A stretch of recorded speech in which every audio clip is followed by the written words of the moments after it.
Արագածոտնի թեմի առաջնորդ Տեր Մկրտիչ եպիսկոպոս Պրոշյանի օրհնությամբ յուրաքանչյուր հինգշաբթի թեմի որևէ սրբավայրում կատարվում է միասնական ժամերգություն։ Թեմի վարչական խորհրդի ատենապետ Տեր Շնորհք Աբեղա Պալոյանի առաջնորդությամբ հոկտեմբերի 30-ին Օշականի Սուրբ Մեսրոպ Մաշտոց եկեղեցում էին մեկտեղվել թեմի հոգևորականները, վանականները, ուխտավորներ։ Ներկաները միասին աղոթեցին անազատության մեջ գտնվող Մկրտիչ սրբազանի, Միքայել եւ Բագրատ սրբազանների, Տեր Գարեգինի եւ մյուս ձերբակալվածների համար։ Աղոթելու բոլոր նրանց համար, ովքեր հանուն հայրենիքի, հանուն եկեղեցու, հանուն հավատքի այսօր բանտերում են գտնվում, աղոթելու Ադրբեջանում գտնվող մեր գերիների համար եւ լինելու միասին, որովհետեւ այս ծանր օրերին եկեղեցու համար մեր միասնականությունը եւ համերաշխությունը շատ կարեւոր է եւ ամեն անգամ հավաքվելով ժամերգության մենք մեկս մյուսով ավելի ուժեղանում ենք եւ մեր աղոթքներն ուղղելով առ Աստված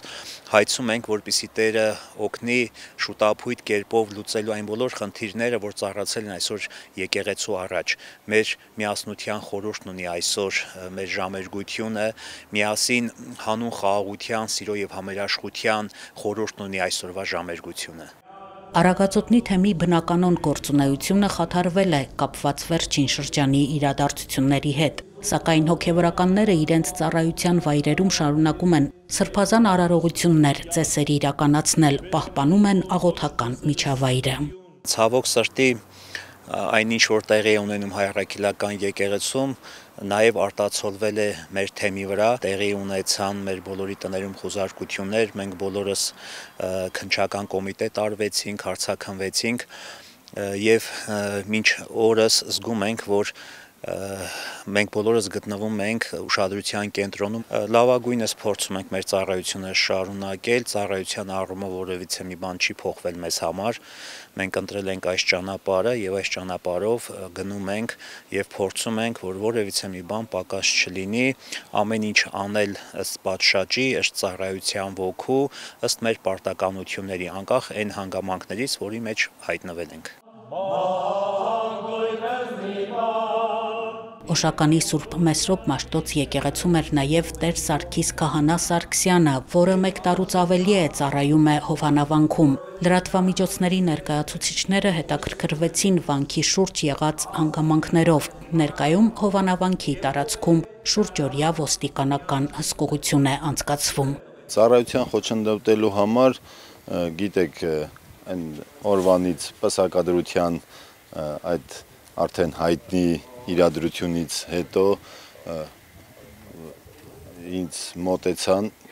եւ զրույց ունեցանք եւ իրենք պատճառաբանելով, որ ես թիկունքից հարվածող դուրս եկա, այսինքն չմիացա իրենք այլևս ինձ չեն ուզում տեսնել։ Իրենք ովքեր են։ Իրենք ներկայացան որպես Օհանավան գյուղի բնակիչներ, բայց հետո ձեր իսկ կողմից պարզաբանումների միջոցով արդեն տեղեկացանք, որ իրանք ընդամենը մի քանի հոգիներ էին, օհանավանցիներ, այլ մնացածը քաղաքացիական զգեստով ոստիկաններ էին եւ այլ մարդիկ, ովքեր որ մասնակցում էին այդ ընդհանուր, այսպես կոչված սադրանքին։ Ես ինքս տարուց ավել արդեն ծառայում եմ Սուրբ Հովանավանքի վանական համալիրում եւ կարող եմ հստակ ասել, որ այո, այնտեղ ավելի շատ գալիս են մեր Հայաստանի եւ Հայաստանից դուրս եղող շատ հավատացյալներ, խորհրդակատարությունների, տեսակ ուխտագնացությունների, Հովանավանքը միշտ լիքն է եղել հավատացյալներով եւ մենք լիահույս ենք, որ այս ամեն բանը հաղթահարվելու է եւ Հովանավանքը, ինչպես Մայրաթորն էլ այսօր հայտարարություն արդեն տեղադրել է, կրկին սրբագործման կարգ կատարելուց հետո մենք լիակատար կերպով իմ հոգևոր եղբոր Տեր Մանուկի հետ միասին կանցնենք ամբողջական հոգևոր սպասավորությանը մեր ուժերի ներածին չափով մեր սպասավորությունը բերելու հայ հավատացյալ ժողովրդի։ Իմ հորդորն է բոլոր նրանց, ովքեր ունեն նշանակված ծիսակատարություններ, իմ խնդրանքն է, որպեսզի գնան ուրիշ եկեղեցիներ կամ թող կապնվեն ինձ հետ, ես կօգնեմ ինձ, ինչով որ կարող եմ։ Կան այդպիսի արարողություններ, որ իմ խնդրանքով տեղափոխել ենք այլ եկեղեցիներ կատարելու, որովհետև այդպիսի միջավայրում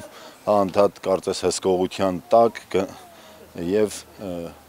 ինձ համար անհարիր ու անհարկի է այդ մարդկանց տանելու այդ միջավայրի մեջ եւ իրենց համար աղոթք անելու։ Այսօր մեզ պետք է միայն համբերություն։ Օշականի Սուրբ Մեսրոպ Մաշտոց եկեղեցու հոգևոր հովիվ Տեր Վազգեն Քահանա Հովանիսյանը հորդորեց ներկաներին ավելի ամուր լինել հավատքի եւ սիրո մեջ, լցվել հույսով փորձությունները հաղթահարելու ճանապարհին։